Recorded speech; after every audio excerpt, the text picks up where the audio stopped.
What's going on, guys? Welcome back to Nacho Wrestling. And as of writing this video, Hangman Adam Page is set to challenge Jon Moxley for the AEW World Championship at All In Texas this year. And I will have either come back from that show very happy or very sad.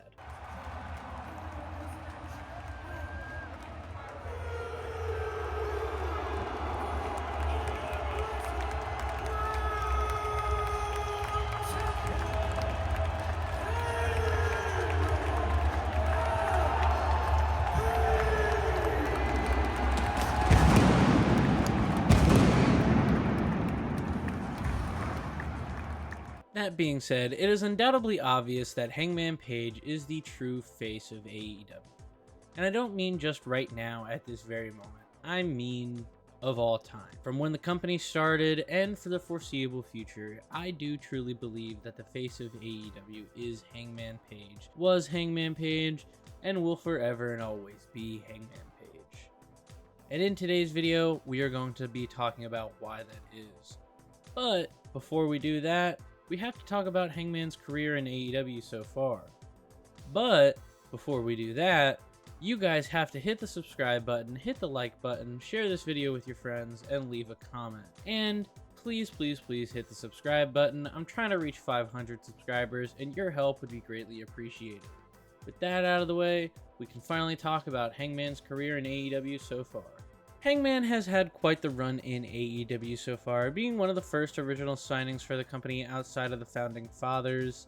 I vividly remember him showing up at a Jacksonville press conference and almost immediately being interrupted by Pac, who was admittedly wearing full gear, which, if you're wondering where the full gear nickname or name for the pay-per-view comes from, it is this moment, it is this gimmick, bit, whatever you want to call it, that they used to do a lot on Being the Elite or BTE for any of my ball knowers out there. That's pretty much where the name Full Gear comes from. So thank you, Hangman, and thank you, Pac, and this has been your AEW history lesson for the week.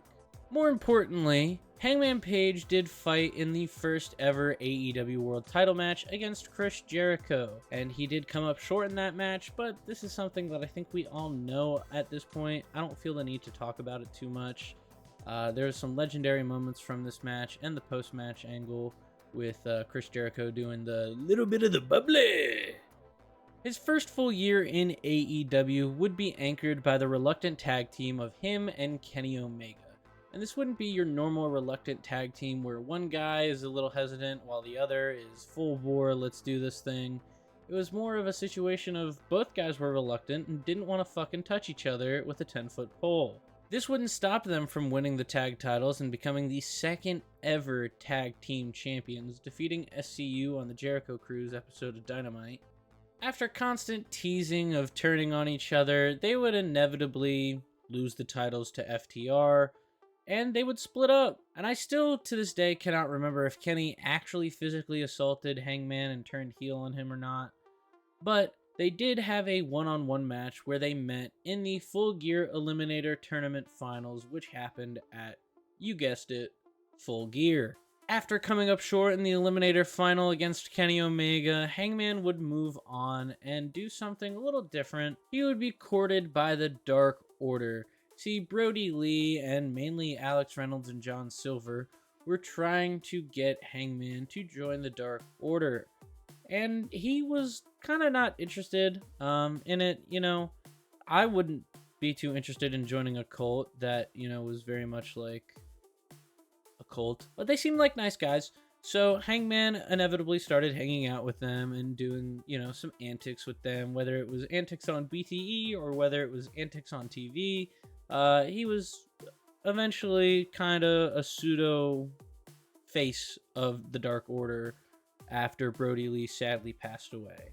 This time period and team up with the Dark Order would be the catalyst to Kenny Omega versus Hangman one more time at, you guessed it, Full Gear. And this wasn't just any regular old Kenny Omega. This was a completely different Kenny that Hangman had met last time at Full Gear in the tournament. This was Belt Collector Kenny. This was Kenny 3 belts, Kenny 4 belts. I don't remember how many belts he had, but he had all of them. AEW World Champion, TNA Champion, AAA champion. All of it. All of them. He was the GOAT.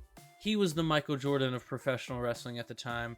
So much so that they literally started doing the Michael Jordan intro for him, which was pretty fucking cool, especially when they were in North Carolina and they would do the North Carolina bit. Always popped the crowd huge. I hope Kenny brings that back one day because it's pretty cool. More importantly than Kenny Omega's entrance was the theme and point of redemption for this story for Hangman. Not only redemption in the eyes of the fans and himself, but redemption in the eyes of the Young Bucks and Kenny Omega. People and friends that had seen him as nothing more than a semi-serious comedy act, a drunken cowboy who was just there to appease the fans and nothing more. And he wanted to prove that he could be more. And he did. After a nod from Matt Jackson, he hits the buckshot on Kenny. He wins the match. He is your 4th world champion in AEW history. And after that, it's kind of downhill from here for a little bit. But we'll get there. We'll get there, I promise. But first and foremost, I want to talk about Hangman's win. Hangman's whole reason for being world champion. It's not necessarily that Hangman is a bad world champion. It's the fact that his creative given to him once he won the belt wasn't the greatest. I mean, you look at what Kenny did with the belt, you look at how Mox held it down for a year, you look at what Jericho did as the first champion, and it's hard to stack up to those first 3 champions, no matter who got the title. Whether Hangman got it, whether MJF got it, whether Darby got it, whether Cody got it, didn't matter who got it. The 4th guy was always going to have to live up to some tough stuff. I don't think it's a situation of, oh, Hangman didn't do this, Hangman didn't do that. I think it's a situation of creative gave Hangman a bad card. And Hangman tried to play his cards right, but ended up for not. And like I said, we're going to talk about that in a second. But more importantly, Hangman's first feud as champion was with Bryan Danielson, the motherfucking GOAT, as we call him over here on Nacho Wrestling. But Bryan Danielson and Hangman would have a 3-match series. That was very fun. I think a lot of people's main issue with Hangman's run comes in the fact that his first title defense ended in a time limit draw. So he won the big one, and then when it came time to defend the big one, he couldn't even do it. I understand the criticism there. I genuinely do. But also, it's Bryan Danielson. He's going to outclass anybody that he's in the ring with. He's literally regarded as the best wrestler of all time by a lot of people. I mean, the Wrestling Observer newsletter Wrestler of the Year award is named the Bryan Danielson Wrestler of the Year award. Like, give me a fucking break. This dude is the GOAT. Enough about Bryan Danielson. What else did Hangman do as world champion during this time? Well, he feuded with guys like Lance Archer and Brian Cage. I'm gonna try that one more time. He feuded with guys like Lance Archer and Brian Cage. Guys who, don't get me wrong, are great, but, like, as world champion rivals,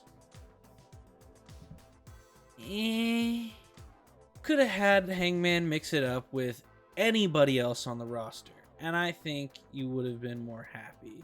You could have had him mix it up with Darby, or you could have had him mix it up with MJF, who I know had just come off of doing stuff with, like, Mox during his title run and stuff. You know, you could have just not have him interact with the Pillars and have him fight Hangman. I feel like that could have been a good feud and would have really helped, like, elevate what they're doing now, currently, with Hangman and MJF.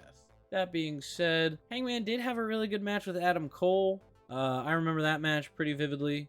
I think it was at Revolution. So yeah, I don't remember it enough, but I remember it enough to know that it was a good match.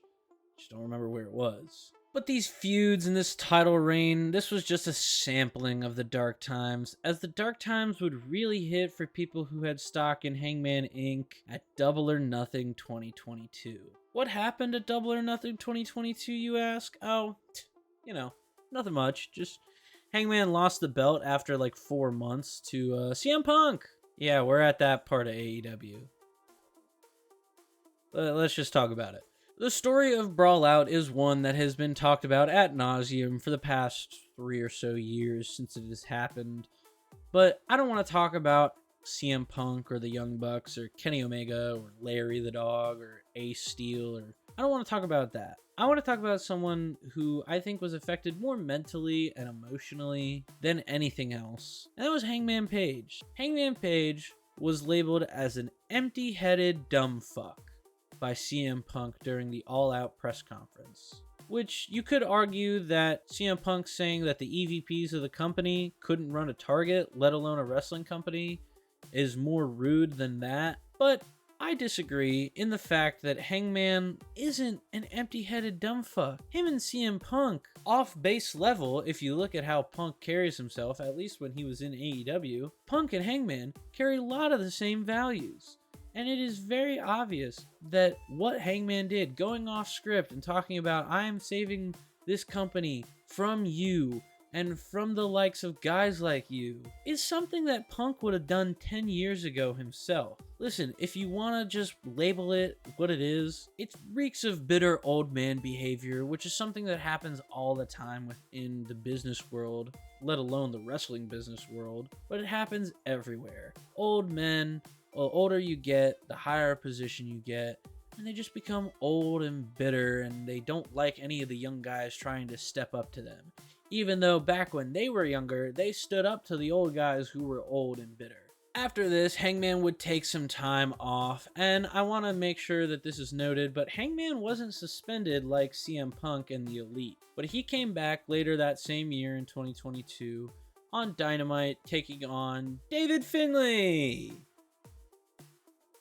I know, how exciting, right? But more importantly, the next couple of months were a little bit confusing for old Hanger. Doing a little bit of everything, mixing it up with the Dark Order in the Trios titles division, mixing it up with the Elite in the Ring of Honor 6-man tag titles division. He did a whole lot of everything for these next couple of months. There would be some stuff that, groundwork was planted for, and we'll get there when we get there. After some unsuccessful attempts at the Trios titles with Silver and Reynolds and the IWGP title at Forbidden Door respectively, Hangman would team up with the Elite and make a reunion with Kenny and the Bucks in a sort of, happy moment. That seemed a little too soon to do if you're asking me personally, but, get it out of the way now, I guess. They teamed up and they took on the Blackpool Combat Club inside of Blood and Guts that year, as well as Anarchy in the Arena, and both teams would win both matches respectively. I believe it was Team Elite winning the Anarchy in the Arena. Sorry, Team Elite winning Blackpool Combat Club. Fuck.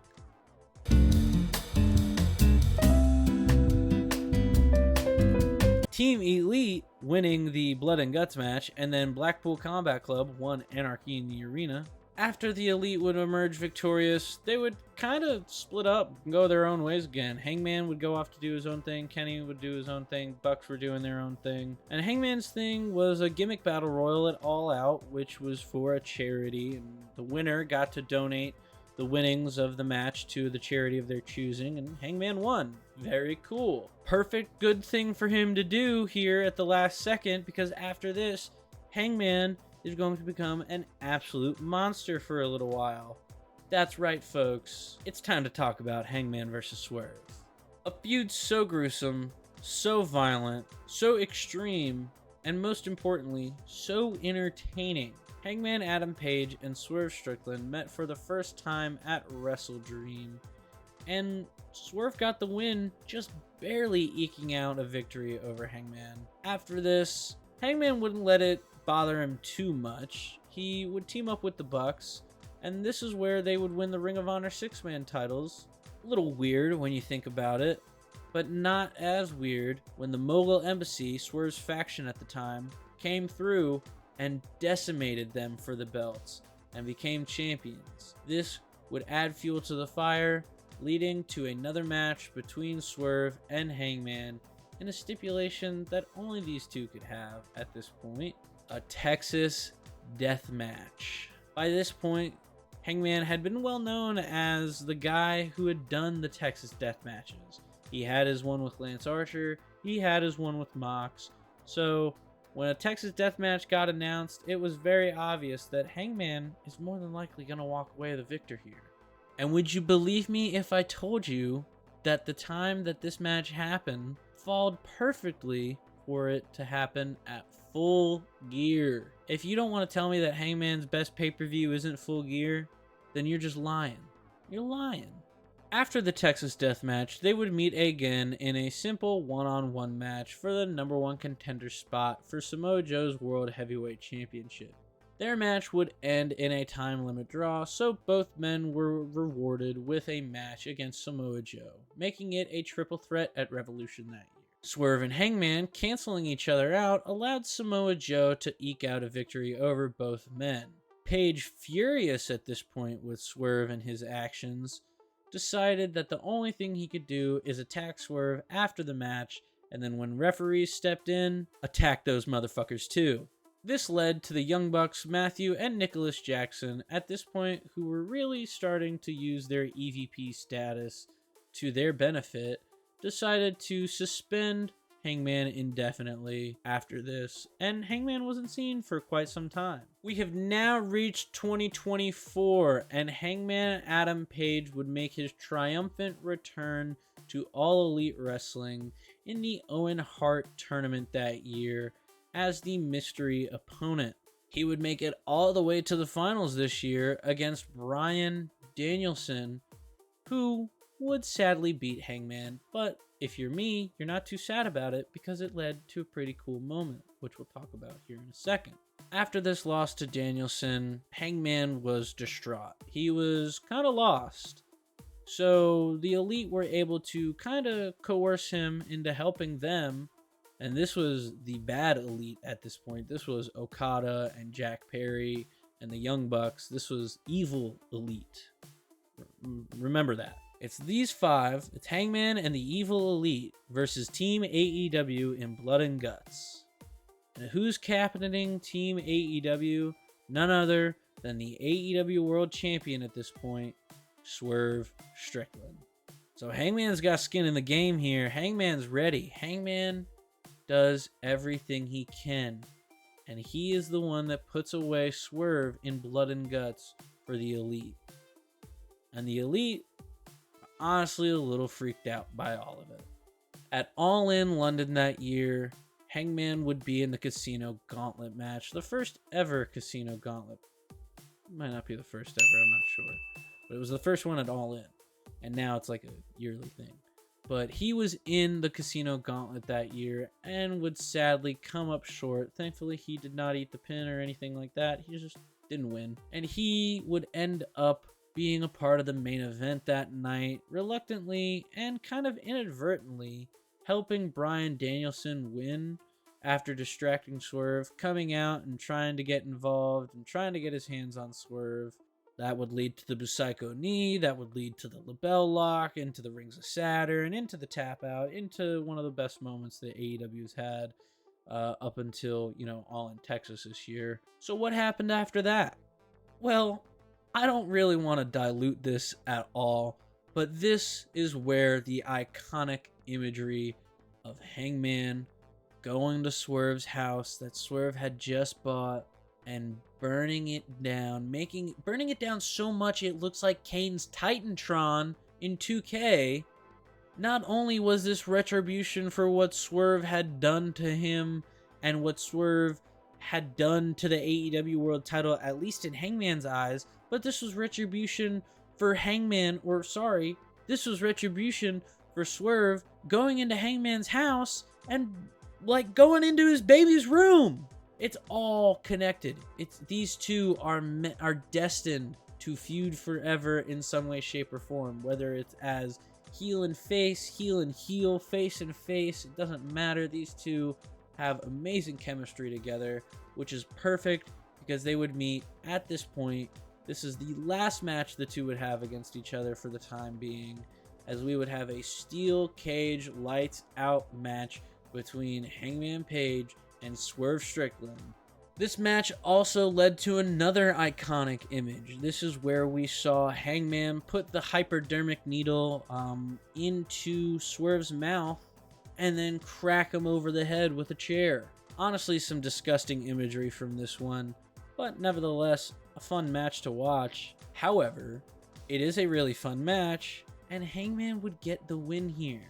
But, you know, it's always going to be able to look back on and be like, it doesn't count because it was a lights out match. It doesn't affect, you know, rankings, but they don't do the rankings anymore. So what's the point of a lights out match? Blah, blah, blah, blah, blah, yada, yada. After the lights out match, this would start the slow, and I mean slow, realization for Hangman that what he has been doing up until this point is fucked up. But he would continue to do more fucked up things, so that's why I kind of say it's like really slow realization. He would attempt to get the AEW title a few more times and fail every time.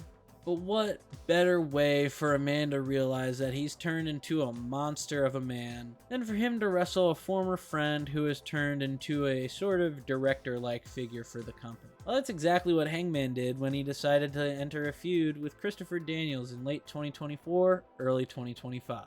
In February of 2025, Hangman Page would make the save and save Dustin Rhodes from an attacking MJF.